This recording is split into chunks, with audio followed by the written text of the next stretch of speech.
prazer estar aqui no meio de tanta gente que luta por essa causa, por propiciar esse momento de que a gente se aproxime, né? Tem vários setores aqui que, para mim, está sendo... Eu estou fazendo um tanto de anotações aqui, de vendo como que a gente pode interagir com várias dessas questões que estão sendo tratadas por diferentes segmentos que, muitas vezes, a gente passa despercebido, né? A gente fica naquela nossa luta diária e eu estou vendo aqui um monte de oportunidades muito interessantes para trabalhar junto. Então, depois eu certamente vou procurar um bocado de gente que está aqui hoje para a gente trocar umas ideias aí de alguns trabalhos que a gente pode fazer junto. Porque eu vejo que essa questão, né, quando a gente está falando de questão de economia verde, né, ela tem muito a ver com essa questão que hoje o mundo inteiro está discutindo da importância da bioeconomia, né, de nós começarmos a trabalhar com essa visão da importância disso, e isso para o Brasil, por ser um país mega biodiverso, é fundamental. Nós temos um potencial absurdo, né, e que muitas vezes a gente está desperdiçando porque nós estamos destruindo a nossa biodiversidade sem entender e sem poder avaliar os benefícios que ela pode trazer para toda a sociedade, né? Sejam benefícios econômicos ou sejam benefícios pela qualidade de vida que a gente precisa, né? Para que a gente possa viver no planeta e manter o planeta equilibrado e dando suporte a todas as formas de vida, né? Então, aí a questão da agroecologia e da produção orgânica, ela é exatamente esse trabalho no campo, né? Como é que a gente discute, e esse movimento ele inicia já no século passado com essa preocupação de como que a gente foge desse modelo agrícola de uma dependência enorme de recursos não renováveis e com impactos muito fortes sobre o meio ambiente.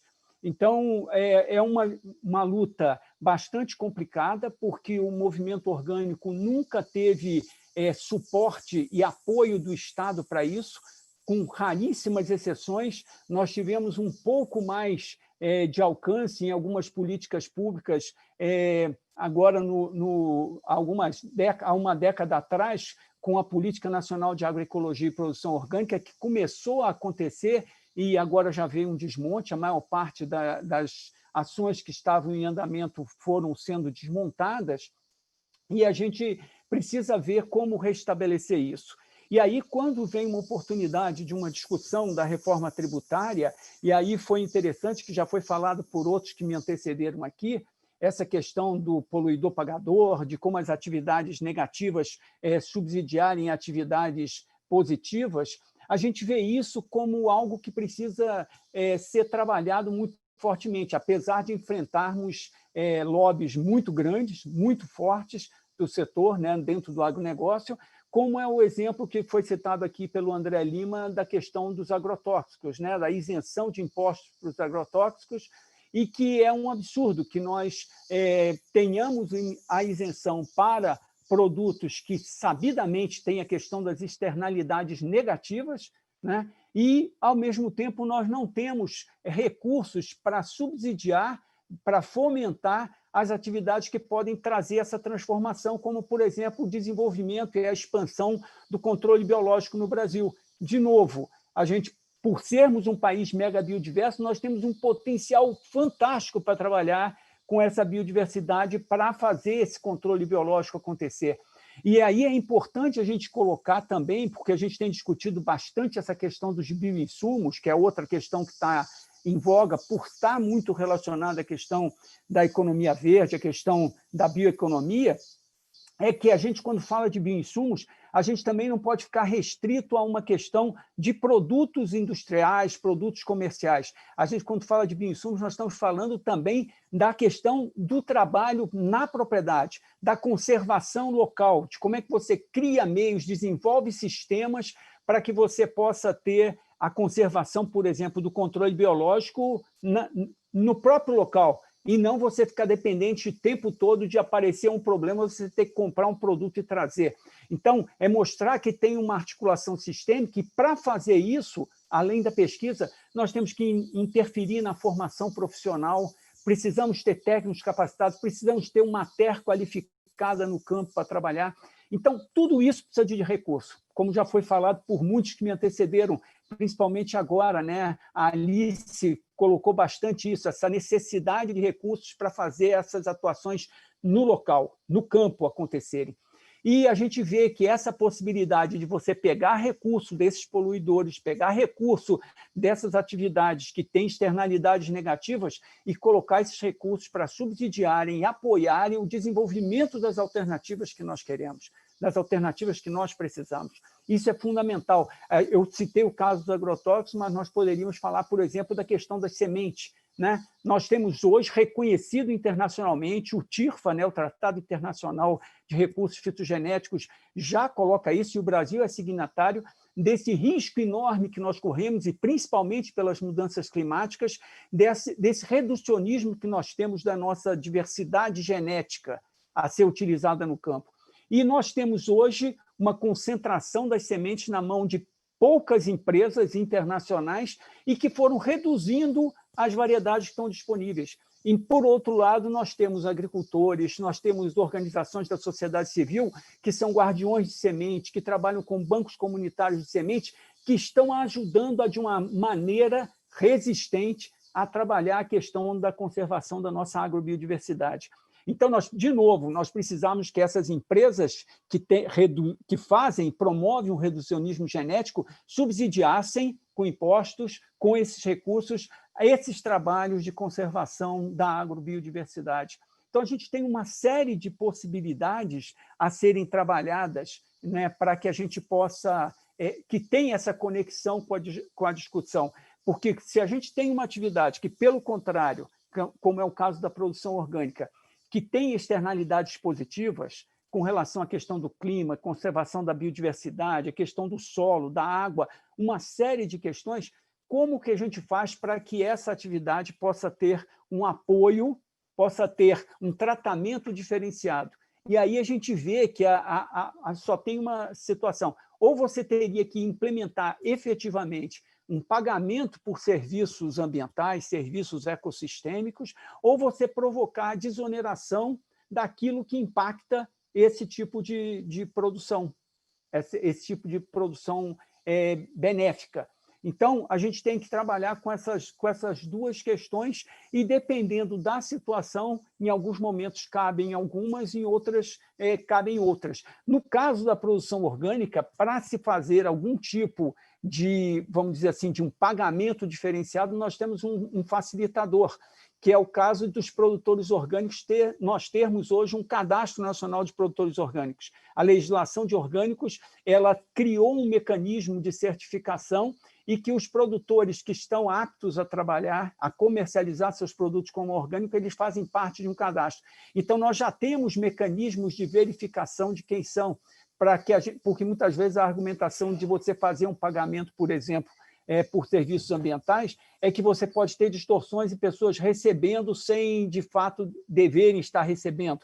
Mas a gente tem mecanismos já criados, implementados, que permitem que você faça isso, que você identifique essas pessoas que têm condições e que, de fato, adotam esse trabalho.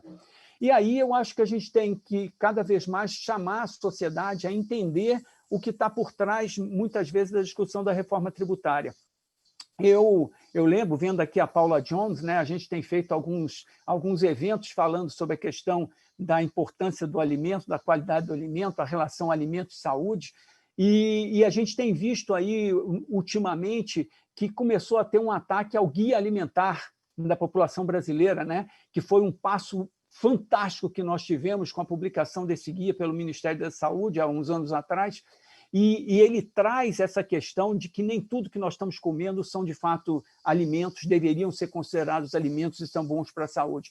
E aí começou a ter esse ataque ao guia alimentar e a gente tentando ver por que estava havendo isso, e aí nós começamos a perceber por que esse ataque veio quando está discutindo a reforma tributária, e dentro da discussão da reforma tributária se propõe que aquilo que não seja bom para a saúde, por exemplo, deveria ter uma tributação diferenciada. O alimento verdadeiro deveria ter uma tributação, por exemplo, como os refrigerantes, né, que têm problemas seríssimos para a saúde. E aí a gente percebe por que esse ataque ao guia, porque aí você estaria abrindo espaço para já definir o que seria aquilo que faz bem ou não faz bem e que hoje está sendo considerado, muitas vezes, por alimento por muitas pessoas. Então, eu acho que é fantástico que a gente possa ter essa oportunidade, parabenizar aqui o André, que tem sido sempre um parceiro do Instituto Brasil Orgânico aí desde o início, né, nessa caminhada, e que a proposta do Instituto Brasil Orgânico tem sido essa, de dar voz ao movimento orgânico como um todo. Não representar só produtores, não representar só indústrias, mas representar o interesse de todo mundo. Consumidores, pesquisadores, pessoas que que trabalham na área de ensino, todas as pessoas que se interessam para que a gente possa ter um alimento de verdade na mesa, comida de verdade na mesa, mas com essa garantia também da sustentabilidade, da responsabilidade social, da responsabilidade ambiental. E aí essa discussão da reforma tributária é, sem dúvida, algo que a gente precisa alertar a população de que muitas vezes entende isso como uma coisa muito burocrática, muito fora do alcance e que as pessoas não têm muito como participar dessa discussão, porque elas não compreendem o quanto que isso influencia no seu dia a dia. Influencia em tudo que você faz, em tudo que você compra, como você compra, o que está acessível ou não está acessível, e a gente precisa tornar essa informação mais palatável, que chegue mais facilmente a toda a sociedade para ela entender o impacto. Por exemplo, foi citado aqui o caso das baterias, pagar 80% de imposto. Muitas vezes a pessoa não consegue entender por que fica, às vezes, caro você implementar um sistema elétrico com captação solar e você não consegue entender isso porque você não sabe o que está por trás desse preço, do custo que está colocado ali. Então, no caso dos produtos orgânicos, isso é uma coisa que a gente constantemente vê. Muitas pessoas falando que o orgânico, eu compraria orgânico se ele fosse mais barato. E a pessoa não consegue entender o que está por trás, quais são os custos que estão por trás disso. Um exemplo é a questão de mão de obra. A produção orgânica sempre ocupa mais mão de obra do que uma produção convencional. O exemplo claro, por exemplo, é o uso de herbicidas para manejar as plantas espontâneas, o mato. E o orgânico, por não usar produtos químicos, ele precisa de mais mão de obra. Então, no geral, a produção, por exemplo, de hortaliças sempre vai usar muito mais mão de obra que uma produção de grãos que você de uma monocultura totalmente mecanizada. E aí, essa mão de obra hoje é um custo alto. Que isso precisa ser trabalhado, porque nós precisamos que tenha mais gente com garantia de emprego e renda. Então, aquelas atividades que têm a capacidade de gerar mais empregos e mais renda para os trabalhadores rurais, seria uma atividade que deveria ter um tratamento diferenciado. Então, eu parabenizo aqui a todos os deputados que já são parceiros aí em boas lutas, né? O Tato é um grande parceiro na luta dos agrotóxicos, na luta pela redução dos agrotóxicos, pelos bioinsumos. Nós temos esse trabalho já há bastante tempo, então, parabenizar a todos aí e colocar o Instituto Brasil Orgânico à disposição para que a gente caminhe junto e cada vez mais consiga aperfeiçoar esses mecanismos que são tão importante quando a gente pensa em desenvolvimento sustentável e pensa na sobrevivência da humanidade e do planeta todo. Muito obrigado aí pela oportunidade.